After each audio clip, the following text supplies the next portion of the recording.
It's Mark Husson's Astrology Hour. Time for you to expect something wonderful.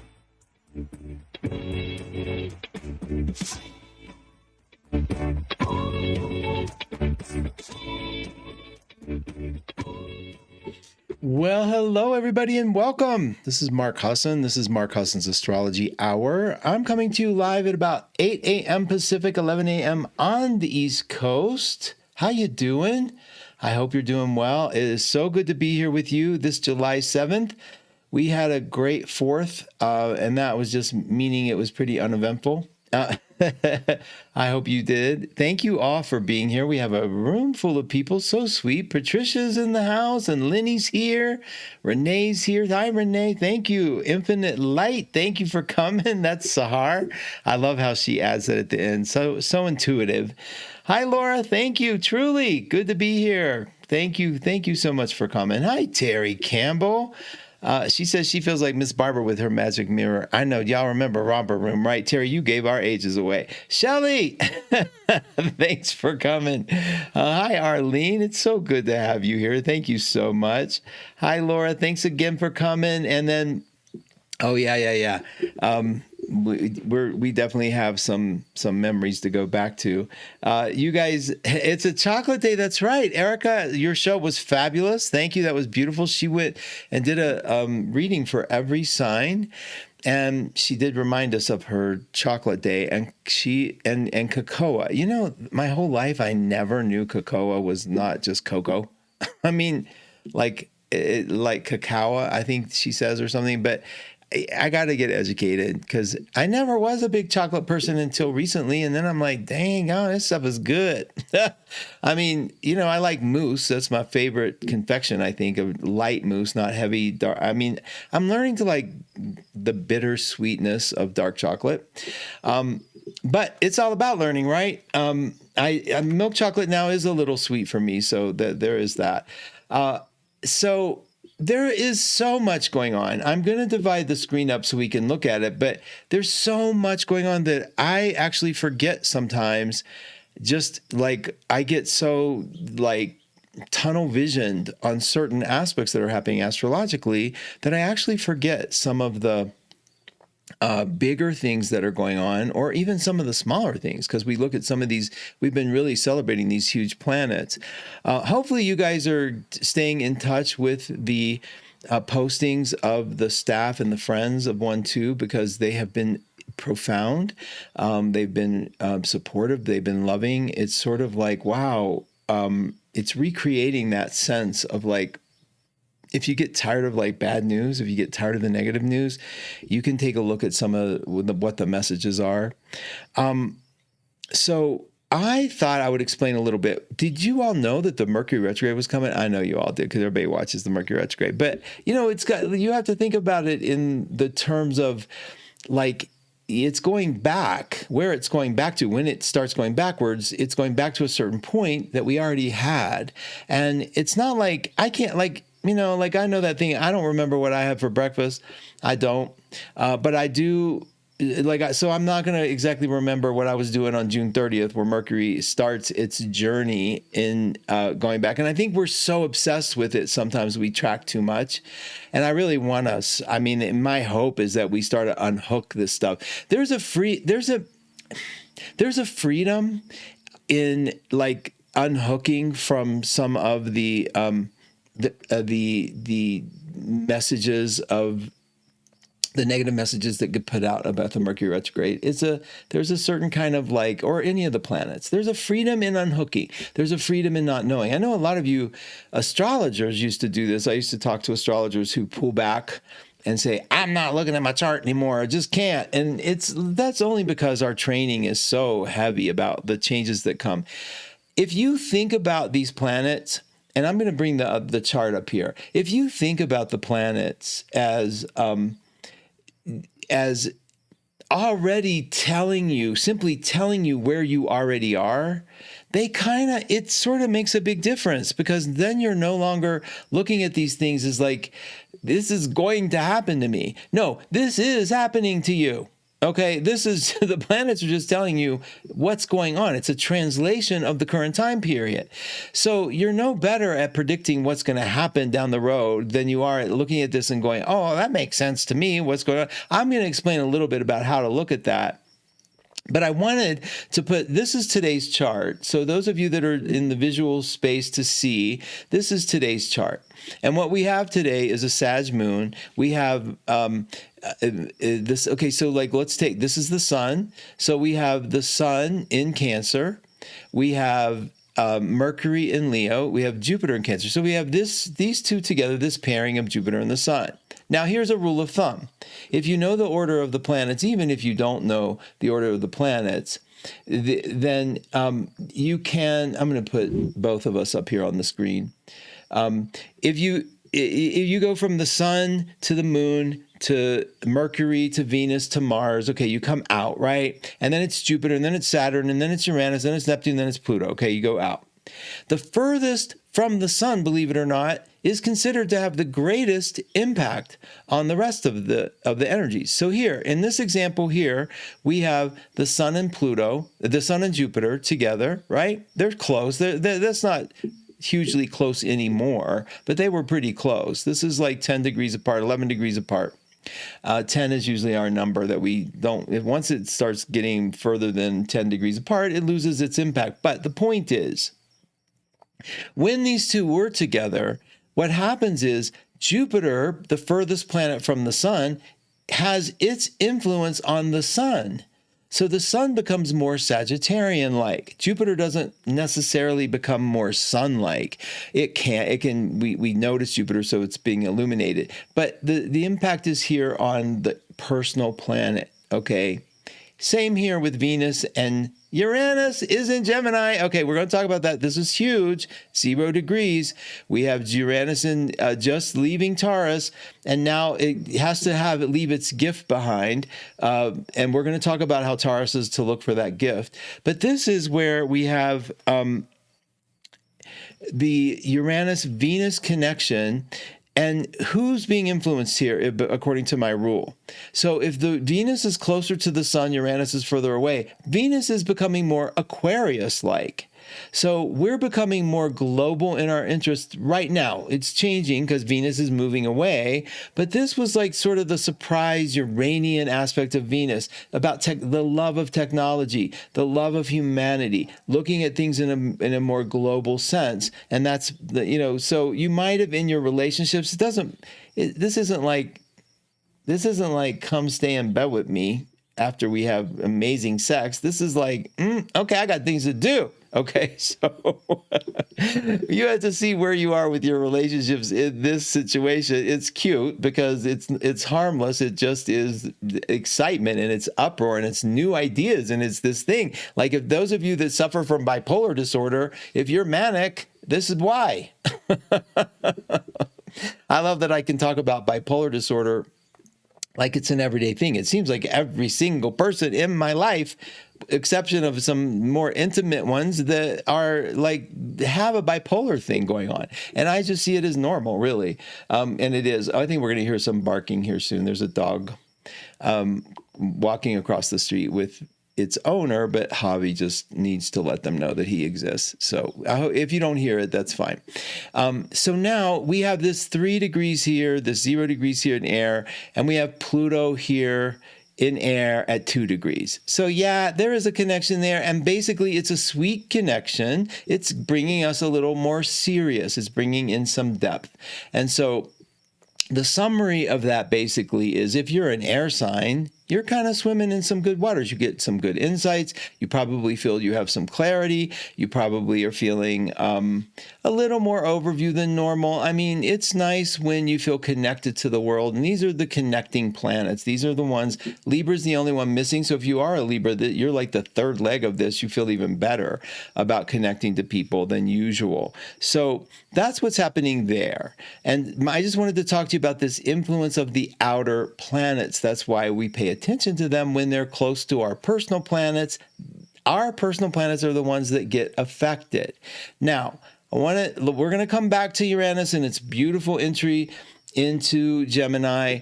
If you're a Taurus, or wherever you had Taurus in your chart, in this particular chart, Taurus is here, and this is the ruler of the 7th house. So if you're a Scorpio rising, your relationship house took a change. Your relationship to the world. It could be where you work. It could be the people in your life. There's definitely a shift that occurred. See if you can identify it. It's usually a big shift. It's not small. And it might be personal. It might be something that happened to you on the inside that sort of flipped open, or a switch that changed that you thought never would change, okay? You just have to look at that for yourself. The same thing if it was your 4th house. What was happening in your home? Did you move under that transit? Did you lose a father? Did one of your parents go? I mean, just see what happens, because this is the house of father. The opposite, okay, so that's tracking this Taurus thing. So all of you Tauruses, whatever happened in the past 7 years, like, get the overview of it. Take a minute, like, let it sink in. Who are you now? And now I know we all look 7 years ago. Are we different?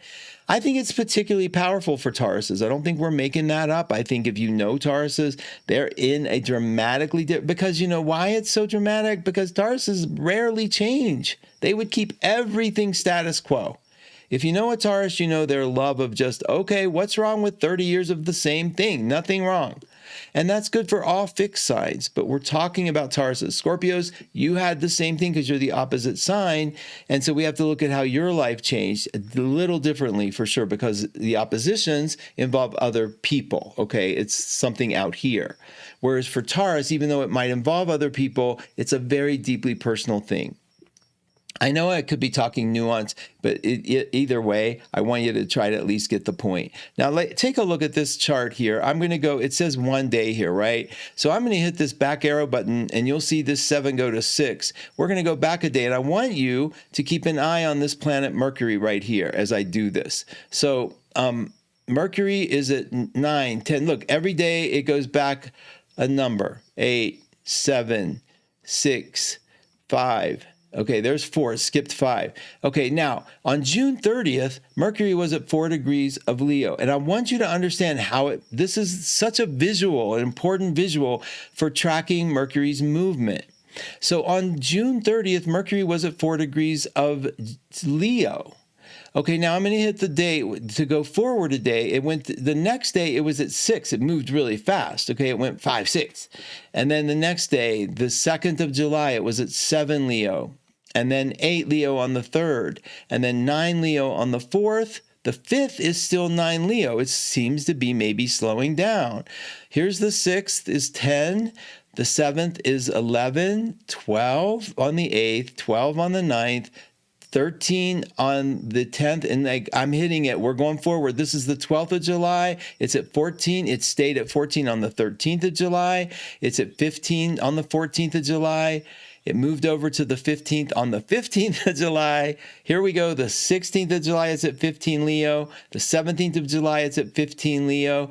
The 18th of July, it's at 15 Leo, and it turned red. And now on the 19th, it's at 15. Look at this. It's staying at 15.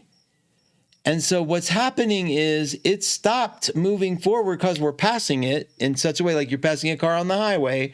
We're passing it, and it stops moving forward. It looks like we're going with that car parallel. Like when you're passing a car at that one moment, the theory of relativity, it looks like you both are going, like, not moving. If it weren't for the background, you wouldn't think you were moving.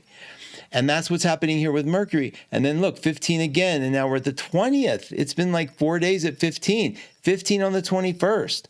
14, now it's going backwards. And this is what I wanted you to visually see. It's now going backwards, and it's repeating where it has been. Not our life, but it's going back over the neighborhood that it once was. And it goes all the way back to, here it is at 7. It's still red. And we're at August 2nd. Now, wait a minute. I'm going backwards. I'm sorry. Now we're at August 5th, August 6th, 7th, 8th. Now on August 9th, it's at 4. On August 8th, it's at 4. It's slowing down again. It's at 4 on the 10th. And now it turns black on the 11th of August. Basically now ready to go forward again. So it's now at 4 degrees here on August 11th. Where was it 4 before? It was June 30th. We had it at 4, right? And so we had it at 4 on June 30th. It stopped. It went back again. It went forward to right now. And then it starts the retrograde motion on the 18th, goes all the way back to 4 again. Now, my point is, since June 30th, we're not reliving, Jupiter is going back over issues that might have arisen during that time. Now, what's fun is to play with the Mercury retrograde in a bigger way. Let's say you sold a house or bought a house under a Mercury retrograde 20 years ago. There's a really good chance that when you want to sell your house, you'll actually be very successful repeating where Mercury was when you first bought it. If Mercury was retrograde when you bought your house, there's a good chance when you're ready to sell, it'll sell under the retrograde, the next retrograde. If you bought it when it wasn't retrograde, it'll probably sell when it's not retrograde. So that's a fun thing to note. And if I was going to sell my house, I'd look at where the planets were when I bought it, and I'd recreate that just out of fun if I could. We always don't get that choice, but usually the sort of magic of time tells us what's going on. And, like we look afterward in hindsight and go, look, I sold it when da-da-da-da-da. And it always seems to match up. Let me see how you all are doing. Double whammy of change if you're a Scorpio sun or rising with Taurus moon. That's true. Just tuning in. Did I hear cacao every day? Look at you guys all notice damn cacao. What is cacao? I'm so backwards, but cacao. Is it not the cocoa bean or something? Y'all have to explain it to me. I'm gonna have to look it up. Where's AI when I need it? Okay, now. So happy chocolate day, by the way, everybody. Hope you're enjoying your chocolates. Now, if you're a Scorpio, then you had Uranus here in Taurus over here at the very end.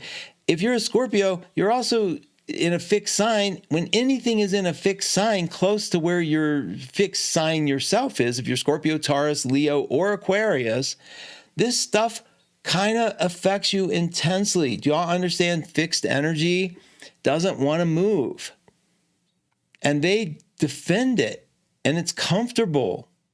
Nobody wants to, there's a certain aspect of control we want over everything we do. And so when a planet comes along and says, but here's this external force, I can promise you, wherever you have fixed energy, you hate authority. Authority looks like somebody that can actually force you to do something that you don't want to do. And that's sort of what Uranus kind of implies. It's sort of a shakedown when you don't want to be shooken down. There are those in the astrological world, so let's say, for example, or there are those signs that kind of look forward to shake up and change. Like, I don't know that Geminis are going to be as afraid of a Uranus aspect as, say, the Tauruses were, because Geminis are kind of ready for that change. They get bored pretty easily. If you're a Sag, it's going to oppose everything that you are, meaning that it's going to reflect and take place in the outside world somewhere for you. And the same for you. There's a little bit of excitement that this could happen. Now, nobody likes Uranus to see as things falling apart. Nobody likes to think of it that way, of course. Nobody wants their world falling apart or anything breaking or the sudden like hit you like out of the blue, something happening. But that is Uranian. And so it's kind of an oxymoron here when you think about it. If you expect Uranus to be unexpected, it may not be, because it has to surprise you, right? And I used to mess with Uranus in that way. I used to go, I'm going to expect this crazy thing from the blue that I don't want to have happen. I'm just going to expect it to happen. And Uranus has to give it to me, not give it to me because it wouldn't be a surprise. But then what's the catch-22? If I'm not expecting it and thinking I'm pretending to be expecting it and thinking Uranus isn't going to give it to me because of that, then Uranus should give it to me because that would be unexpected. So don't mess with logic here when we're dealing with this stuff. The best we can do, I think, get your feet on the ground. Take a minute to assess where you are. Be willing to let go of the things that are not in support of your life. Be willing to let go. Be willing to flow. If you have children, if you have pets, if you have things you love, You have to find the part of you that is those things, to talk to that part that goes, look, what's the worst that would happen? You don't want this stuff to happen, but will you live? Will you survive? Will you be able to take the next step with yourself? Because you're not so stubborn that you refuse to like give in a little. Like, think about the psychology of this. I was thinking about this, about the world in a big way. Hi, Christine Dumaurier. Welcome to the room. So nice to have you.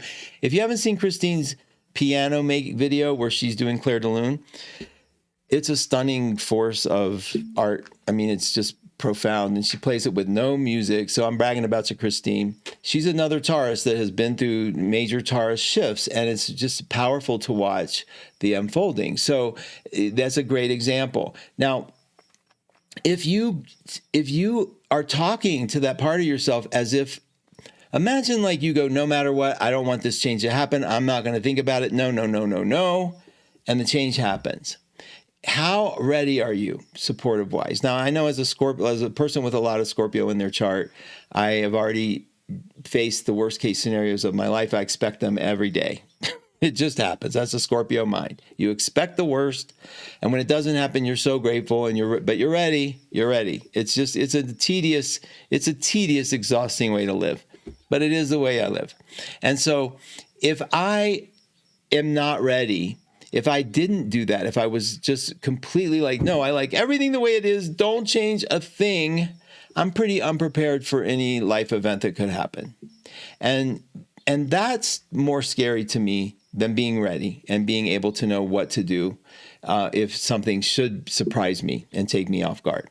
But nobody wants to think like that, okay? So first thing you have to establish is a sense of that feeling of safety. And this is where Jupiter in Cancer is supporting us to create a sense of safety internally. All the planets reflect what we are already doing, or maybe reflecting what's available to us to do. They're not telling us, they're not compelling us, they're just reflecting what already is going on. Think of it that way. Jupiter is saying, take care of yourself emotionally, nurture yourself, love where you are right now. Make sure your inner kid, your external kids, your whatever you care for, knows that you've got this. As scary as it is, that you got this. And sometimes that requires a spiritual connection. Sometimes that means a God. Sometimes that means the universe. Whatever you need to bring to your life to embrace a sense of love, a sense of kindness, okay? Because if you don't inject that in, if you remain completely without belief that it's just black and white, this is it, there's not a lot for you to lean into. Logic, facts, dryness, yeah, all that's real, and all that. There are people who live that way. I give him that. In fact, I noticed that one of my posts got a lot of Christian attack, right? And I thought about this thing too, about what it was astrologically. Neptune left Pisces. Neptune is the religious sign. It's the sign of like our spiritual connection. It left Pisces, and where to go? Into Aries, war, right? Into Aries, the god of anger, of power, of movement, of fire. And so I was only on Facebook does it happen. YouTube doesn't tend to do that. But on Facebook, it was like this Christian hate. It felt really hateful. It didn't feel at all representative of, the true Christian value. It just felt like I need to prove to my God, who's a mean God, that I'm good and I will point out badness. And it's sort of like, wow.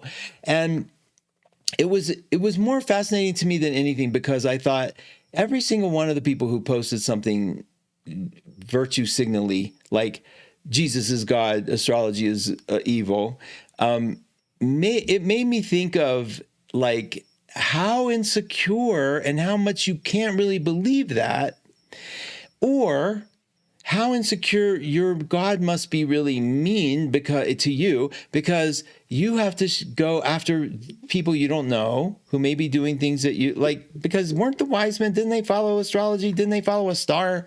I mean, isn't there some things here that are so, it should be about the message, it should be about the content.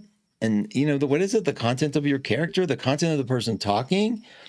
And yet this wasn't that. This was just, boom, I found evil. And this is so nonsense. And I found it and did it.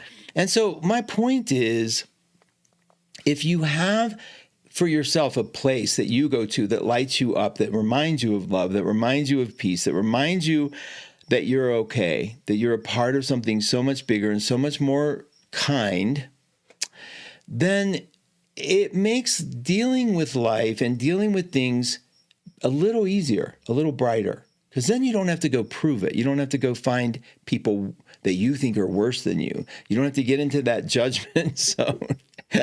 I mean, it's kind of, I wanted to say things like, at one point I said, yay, Jesus, because I was like, okay, like, I don't hate Jesus. I'm not hating on this.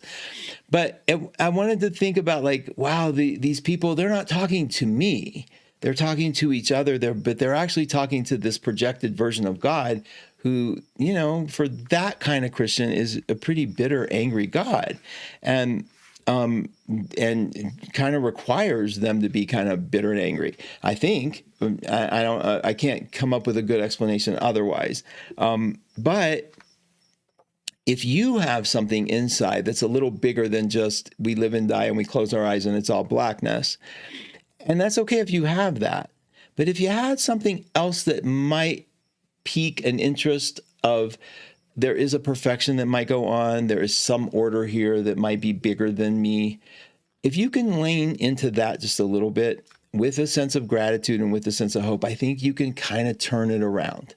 And I think if you have that sitting in your belly, a little bit of gratitude, a little bit of optimism, a little bit of kindness, you stop looking at, now, can I just say this? Those people that are fighting against a God that will punish them, like because their God seems pretty mean, the same people are putting posts about the terrible state of the world.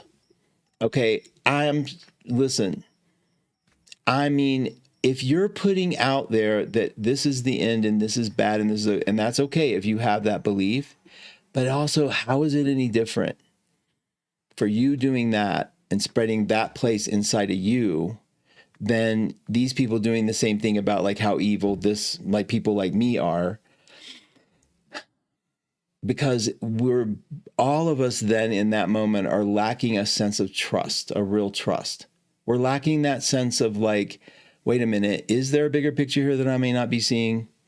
Is it possible that my connection to the divine, to the loving peace inside of me has been maybe severed a little bit, and now I think I'm on my own again? Like, have I been abandoned again? And the more we embrace the idea that it's impossible to abandon that source, the less I think afraid we get, the less I think we need to spread the fear, the more I think it's like, you know what, there is a bigger thing going on here more than me. And I'm not diminishing if you have genuine fears or if you're really hurt or somebody hurt you, if something that the government is doing that's hurting you. I get all that. But it's like, if you don't have a refuge to counter it, then you have to live in that fear. And then you have to do the same thing that these people that attack me are doing, which is point out the evil in the world. Point it out. Tell everybody. And I mean, is that how you want to do it? It's okay. I don't mind. It's okay. But I don't do it that way. I'm not doing it that way. I did that. I did it that way. And I'm not. I want to believe, seriously believe in something bigger. And astrology helps me do that.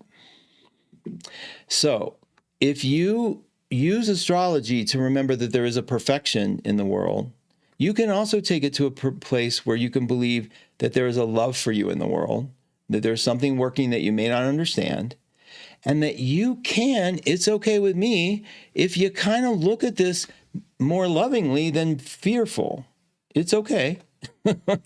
I know you get to be afraid. And that's why I think it takes effort to change the message of the Mercury retrograde to one of, is it possible that there are amazing gifts that happen when Mercury ends up, when we pass it in a way that it appears to be going backwards? Notice how I frame it. The Mercury retrograde, or we're passing this planet and we're looking behind at it in a way that we weren't looking at it before. Is it possible that you get gifts out of it? Is it possible that if you thought about it as a gift, that it wouldn't bite you in the ass? Because that's what the fear is. The minute I put down my guard, something's going to break. Well, next time something breaks, we just kind of look to see if it's under a retrograde, if that's your fear.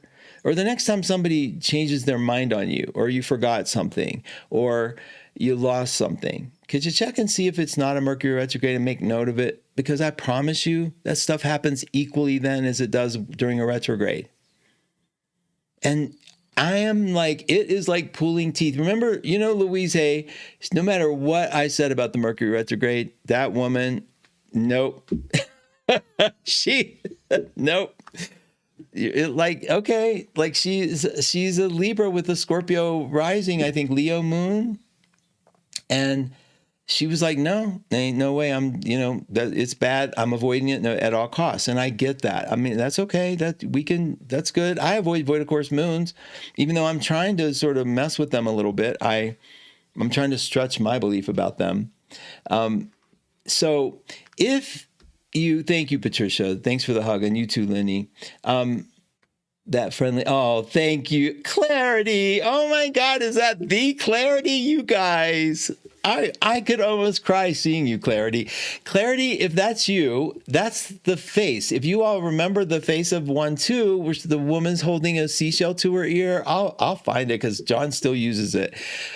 We go way back. Clarity is a young woman that I've known for years, and just, oh my God, my heart just opens up when I think of it. Thanks, Clarity. Good to see your face, baby. God, that's great. No, I mean, well, see your name anyway. I know you're seeing mine. God help you. We go way back. She worked at the store. She's just a lovely being. It just warms my heart to think of her. I have great memories of Clarity. She's the one. I went to the store, and I don't know if Clarity remembers the story or not. I think she might. But I wanted to get a plecostomus for my aquarium, and I went to the aquarium store. I told you all this story. This is the woman that was part of it. I went to the fish store, and there were all these nerds there. These nerds. They were talking about the scientific name of the fish and writing it down. And I came back to Clarity. I was so disheartened, but I was also so intrigued because I was listening and picking their brains. I said, Clarity, they're all nerds. She said, excuse me, you just went to the store to buy a plecostomus. Who does that? Meaning you're the nerd, dude. It was so sweet. Anyway, nice heart moment. Thank you for showing up. Okay, so this is where we get a chance, you guys, looking at the world, do whatever you need to do with it. But if you don't use Jupiter now in Cancer to develop a safe home space on the inside, a message on the inside that says, hey, listen, it's okay. It's really okay. There's something bigger going on its love for me doesn't stop. Remember that, right? Your subconscious mind never sleeps. You're always bringing symbols into your life. That's why you're in this industry. That's why we do astrology. That's why you love tarot. That's why we do oracles, because we believe that there's a part of us that never stops talking to us. Knocking on the window, constantly bringing love, bringing symbols, bringing dreams. Same part of us is doing the symbols out here, is bringing our dreams. Never giving up that we might one day be able to use it, that moment, to make ourselves a little better, to make ourselves feel like a reminder that we are not abandoned here. So it's kind of like a big deal that we use this time period, especially with Mercury, that we use this time period to bring a sense of hope, optimism. What's wrong with that? That there's great change in the air. These big outer planets are changing for a reason. They're changing because, let me see if yeah, thank you. What the hell? Scare y'all. These planets are changing for a reason, to give us the idea that we're in a cycle that we've never been in a long, long time. Saturn, Uranus, Neptune, and Pluto have finally all changed sides. Now, one's going to dip their toe back a little bit here. I think Saturn and Uranus. I think Uranus is out for good now. Yeah, I think it's out for good. But I'll look. It doesn't matter. It doesn't matter. The point is, we finally hit the very last change of the collective mind. That means all the outer planets, all the ones that rule a generation, children being born today, this minute, will have this collection of planets in Gemini, Aquarius, and Aries of the outer planets in their chart. Will be a whole different way of thinking. Now, when children were born, when Uranus was in Cancer, that was like, look, it looks like a TV antenna. This is, oh yeah, I switched it, didn't I? Well, it looks like a TV antenna, Uranus. And in this, when it was in Cancer in the early 50s, that's when TV became like everybody's babysitter, like TV, right? In the home, like put the child in front of the TV. Like, I feel like I'm from like that generation a little bit later, but I got a little mini TV in my room. My uncle got me, and they just like, as long as Mark was somewhere, whatever. But TV was my world. That was my Cancerian fantasy world. The Big Valley. I had my crushes. Oh, I mean, the big one was the Green Hornet. Like, there was no one more cute than that. I had to see him every week. If y'all look up the old Green Hornet, and the original Bruce Lee, that was his TV introduction. So anyway, all that's changed, and all that collective, that new mind, we're in the world of AI children being born under AI. I mean, are you all having a relationship with AI? Have you tried it, or you hate it, or do you love it? What do you think? But I've been fooled already. I'm kind of mad that I sent a friend of mine who loves salamanders a picture of the world's biggest salamander. This woman's holding it and kissing it. AI. He goes, oh, dude, that's AI. And I'm like, great. So, but I asked my AI, I run to my AI constantly. I use Claude from Anthropic, but there's ChatGPT and there's Gemini on Google. There's all kinds. And I say, like, I asked Claude to make me an animation that I might use to just explain the qualities of Earth. And if you look at my shorts on YouTube, if you find the Earth one, it has this silly little poopy looking animation. They do look a little poopy colored. But he made them all brown and he had me have these buttons that I could press underneath. Listen, in less than a minute, I said, could you make me an animation that shows the amorphousness of Earth, and then it changes into a chair? And could you make a picture frame? Boom, boom, boom. And then I was like, oh, this button doesn't work, Claude. And he goes, I'm sorry, Mark. Let me fix that. I see the problem. Okay, hate it or not, that's magical. That's crazy magic. And we're at a time when, I mean, that would have cost me a lot of money to ask somebody to program that for a silly little thing. Now, we have to worry about the people whose job that is going to cost. I get that. That's another side of it. But can we trust that all innovation and all change has to be allowed to find its balance in the world? Can we trust that? Can we figure that one out? I mean, you imagine where we wouldn't be if we were afraid that the car was going to replace people who were raising horses and training horses, and that was their livelihood. I'm sure that was traumatic for them. So we have to figure it out. But in the meantime, are you using it? Are you looking at what you're hating on? Because it's coming whether you like it or not, right? I mean, it is coming and it is here. Protesting it is kind of okay. I get that, but at least know what you're protesting. Like, get in there to find out. It searches now the internet for you. I took a photograph. Somebody posted something and said, this is all these facts that were now in place, all these facts for the world. And it was a picture. So I downloaded the picture and I asked Claude, can you read a picture? And he said, yeah, Mark, I can read a picture. I know he sounds so sweet. I mean, I think that's part of the psychology, right? So I upload the picture, he reads it, and I said, could you fact check these? And he fact checked them. I mean, it took less than 10 seconds, but he said, okay, this first point is really exaggerated and it's been disproven by this company, this organization, and this study. And it was like, in this much time. You guys have that available to you. So that's a good thing, right? That's a good use of AI to fact check when you get somebody saying, this is what's going to happen. Or this person did this. Fact check it. Or this is a photograph of this person doing this. And I asked Claude, is this AI? Because they had one of these octopus tentacles coming from the sky. And this guy goes, this is an actual event called sprites. I took the picture. I said, Claude, is this real? He said, the phenomenon of sprite is real, but these are inverted and they're upside down and they're wrong color. And this looks like it's been photoshopped and this is why. And I was like, wow. So anyway, Uranus and Gemini, get ready. Let me see how you guys are doing. I love the perspective that ACIM, Pam Grout have asking what amazingly awesome thing will happen today. Here's the thing. I love that too. I also worry, when the answer to that question is nothing, or when, you know what I mean? Like I worried when the woman who did the 11/11 thing, remember Solera and you saw 11/11? I worry about anything that sets me up to be afraid of, like, it didn't happen, it wasn't awesome, or what is the most, why does that always happen to everybody but me? But I get it. I mean, and I want us to be careful, and just like the simplest little thing that I want to know joy, that like today on my walk, I said, could I just ask for a little spark today that you allow me to recognize it? And then there was this little spark. I wonder if I can still see it from you guys. There was a little spark, like a perfectly formed star coming out of my background here. I don't see it now. And I was like, oh my gosh, thank you. You like literally let me see a spark. That's so cute.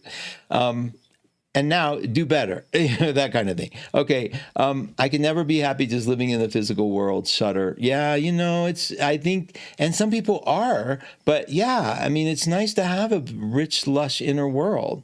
When one door opens, another one opens. Oh no, it says closes. Sorry, I read that wrong. You're right, Shelley. And also sometimes we think a door's shut, and maybe it didn't. Maybe when one door shut, it was because the other side was a empty black hole that we got saved from or something. It's sort of like we are dealt all kinds of cards, and we get to see that life sucks sometimes. Some of the cards are horrifying. Some people are facing things that I would never want to face. Let's not lie to ourselves. It's not glitter and fun all the time. This is a shit place. There's death on every level, microscopic, big, small. It's hateful. There's duality everywhere. Things don't always work out the way we want them to. And the bad guys don't always get some kind of punishment at the end. So what is that? So what it is that it's something beyond my knowledge to worry about. What I have to do is every moment know that I can create a place inside of me that might be a place comfortable and fun and loving, that at least doesn't have to deal with out here, because I know this is out here is pretty temporary. Okay. Hippie Kitchen Witch. I got my name from Big Valley. That is hilarious. I still have the theme song in my head. And when it comes to cacao, you want raw. Cocoa is roasted and devoid of life force. Such yummy stuff. I love you and retrogrades. Audra. Thank you. Thank you. Gosh, so much to learn. I swear, I always thought cacao was pronounced cocoa, and they were the same, and they're not. Good discussion about AI and its merits, and explore all sides of it. Thank you, Mark. Barbara, thank you. That's so sweet. You guys, listen. I get that I can sometimes have views that you just don't agree with because your life experience is different. And the way that the window that you're looking out, especially based on your chart, because I would use that to see what window you're looking out, is going to have a different perspective and a different idea. I do know one thing universally that's helped me, though, is this idea of developing a sense, an inner sense, if you can, developing an inner sense of some sort of loving something, like a loving voice, a loving, permanent, forever, something knocking at your door, never stopping loving you kind of voice. If you can just kind of maybe crack open that there might be something in there for us there. And let's say you don't see it. Let's say that, yeah, I just can't do that kind of thinking, because there's a lot of people that are like, no, I'm too mental. Then the idea would be, can you just fabricate one for yourself, like that you create, like that you're like, okay, I have a voice here that'll protect me from just a strictly negative critical mind. Like I'll create another voice, because the negative critical mind is a voice. The one that says, when I close my eyes, when I die, it's going to be black. That's it. I kind of believe that. Like, I don't believe, like, I don't know about heaven and all that. What I do know about, because if this is sort of like, if there is a part of me connected to a loving and forever eternal being, then I got to trust that that's already taken care of. I ain't worrying about anything else. Like, okay, that's taken care of. So when I close my eyes, I don't know, whatever. So it is kind of a twisted version of that. So during this cycle, Uranus is now in Gemini. We're going to see some excitement. We're going to see new ways to communicate. Some things are going to scare you. Some things are going to excite you. Technology is going to go through the roof, I can assure you. Now that Neptune is in Aries, I think this sort of like warrior values are going to be transformed. Now, instead of being like this smug sort of like religion is the way to go, this might be a different, like, how is spirituality going to be on fire? This could be pretty powerful. And I see it as transformative, like, because I see fire as transformative. So we'll get Neptune and Saturn to go through their cycle together, and we'll talk more how that's going to look. In the meantime, how do you prepare for a retrograde? Well, you don't. You basically, what I think would be nice to do, and I think you guys, I think there's a full moon Thursday I got to get to too. The way you prepare for this Mercury retrograde is basically see all the amazing things that happen once Mercury hits the retrograde moment. Okay. And that's going to be, let me see, I think it's the 18th. Let me make sure.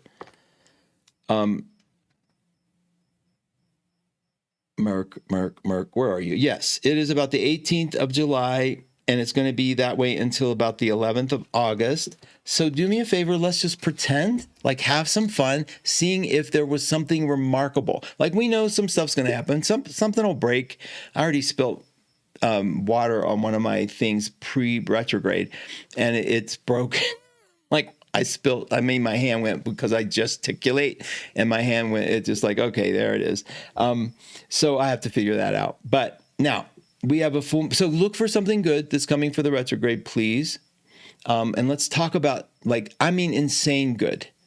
Okay. Let's not just make it up. Let's think about, like, during that 3-week cycle was something that could never expected for you. Did it happen? And if it didn't, great. Maybe nothing happened. And that's even better because of the way they talk about Mercury. Thursday is a full moon in Capricorn. Let me tell you something about these Capricorn full moons. The breadth of Cancer is now expanded. So we have this Cancerian, take care of the world, maternal energy. And Capricorn sort of represents the father energy, right?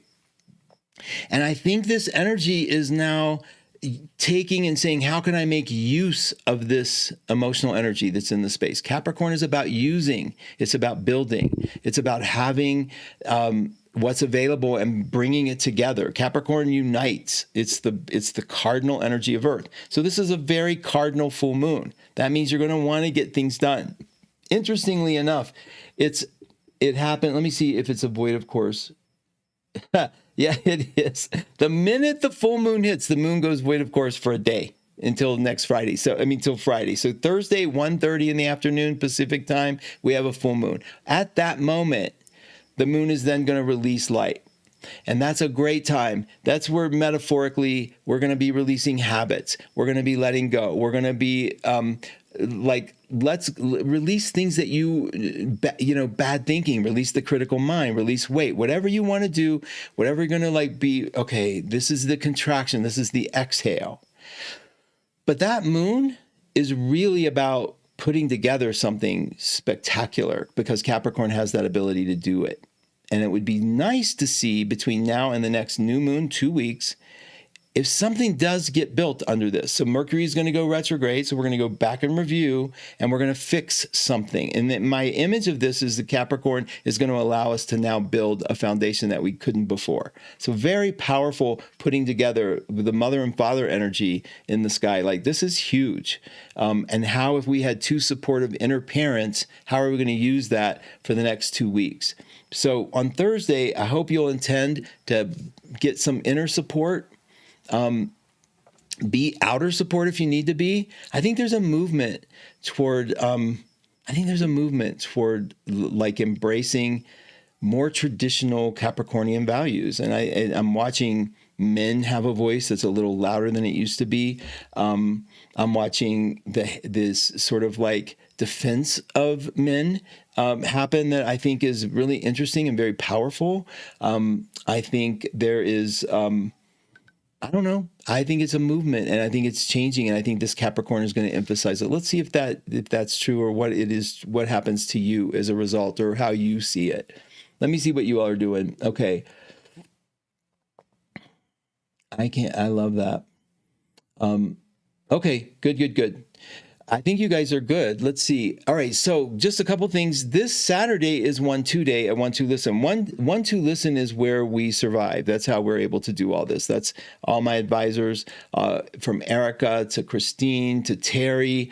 They and Peggy and Ginger. They're all in the room. Kat, who's coming up next. Serena.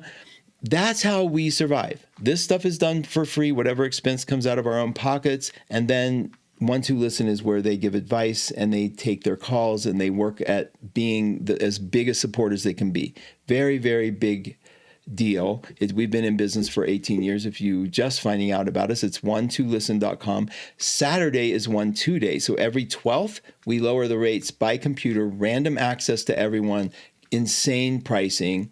Good chance to go figure people out and talk to them and see if you relate, or if you need support, or if you need just some good advice, and see if you meet somebody that really fits you, because it can get pretty addicting because they are really good. And I think that's everything. I have my shorts at youtube.com/ at MH Astrology. So every day there's a short. If you hit the bell, and Christine Dumaurier explained this to me, there's a bell. If you hover over the bell, it tells you, oh, please announce when new shows come out. And that's how the bell will notify you. Otherwise, subscribe is just saying I'm interested, but it doesn't get you any information. Okay, so if you want to hear the dailies, if my voice is just so addicting, you want to hear it every day, there's the shorts. And everyone else is doing similar things. Just find them. They're 1-2 Listen. Well, and then we're putting it on their bio pages at 1-2 Listen. So, all right, you guys, it looks like you're okay. You're sending love. Thank you so much for your love. You know, you mean the world to me, and I want these times to be very powerful. If there's something you want from me to do differently with these shows or anything, I'm open. I swear I am. Let's see if we can get... Thank you, Watch Me. Thank you for being here. Let's see if we can get you what you need, okay? And thank you so much for coming. You know how I feel about you. Happy full moon. Thank you so much for the love and support. Stay tuned. The amazing Kat Nicholson is up next, and she'll be doing readings in the room for you. Thank you, guys. Much love. Boop, boop, boop. Let me see if I can do this. Is my camera ready to do this? Yeah, look at this. Look at this. Look at this. Dude, boom. I love that thing. All right, you guys. Big hugs. Take care of your butts. Bye-bye now.